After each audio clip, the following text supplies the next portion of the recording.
Hi, I'm Celeste and welcome to Find Your Purple. Today is day 15 of my 40 days of reflection.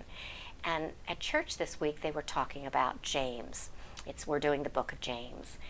And it brings up something I've mentioned before and I was probably going to get into later in the 40 days, but it's back to Jesus was real. His family was real. The people in the Bible were real. And when you look at them as real people and you really kind of read it, and again, think about them having emotions, having fights. The apostles fought with each other. And the pain, when someone loses their son, the pain of actually going through the crucifixion. You just have to start looking at it as people. It really, I think, deepens the whole story.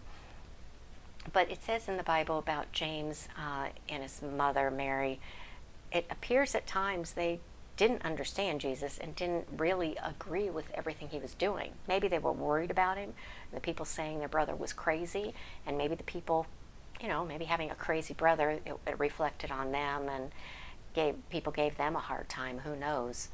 But for the most of 30 years, it appears Jesus lived a rather normal life.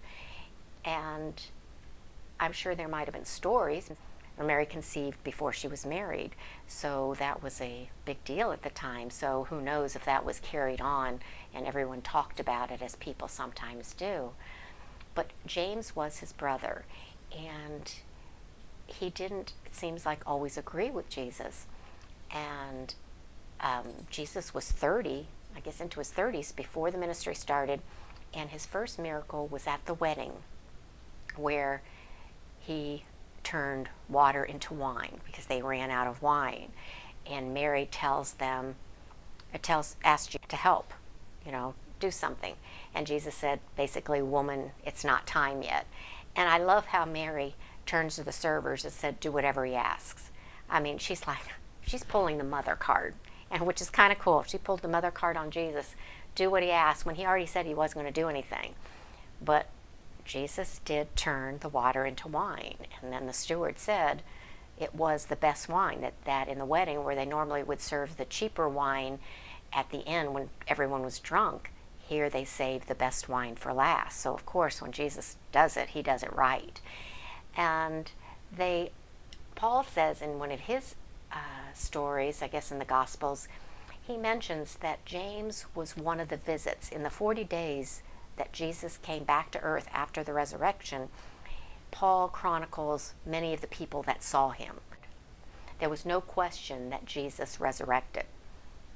Too many people saw him. At one place it was 500 and all of that, but one of the visits he documented was Jesus came and talked to James. Now we don't know what he said in that visit, but here he is coming back to earth and talking to his brother. And I would guess that conversation had to be interesting, because here's James, a normal human being who finds out his brother is God, and then his brother raises from the dead and is there talking to him. It's kind of like someone being married to a superstar, and as everyone's looking at the superstar, in today's world, almost a godlike fashion, and then you knew that person when they were Joe Blow or Mary Sue, and sometimes you have trouble reconciling that. But Jesus was real. He was a real person that walked on this earth, probably stubbed his toe at times or got mad at people at times, who knows, but he was human. And again, I think if you look at that and can really internalize that, it takes the Bible to a different level. It makes it more of a story too. It helps you not think of it as just some theoretical stuff that was made up. It's actually takes story form, for me anyway, and that helps me relate to Jesus more and know what a sacrifice it was that Jesus gave his life for us and went through the pain and suffering that he had to die on the cross, only so our sins could be forgiven.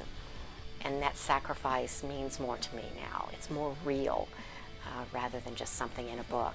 So I just thought I would share with that, because it just, thinking of James. And then James became a martyr. So he went from not believing in Jesus and maybe loving him as a brother to where he became a follower of Jesus and spreading the word, ultimately a martyr for Jesus.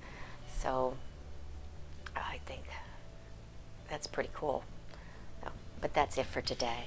As always, grab your cup of tea, sit back, and let's start sharing. Until next time, bye-bye.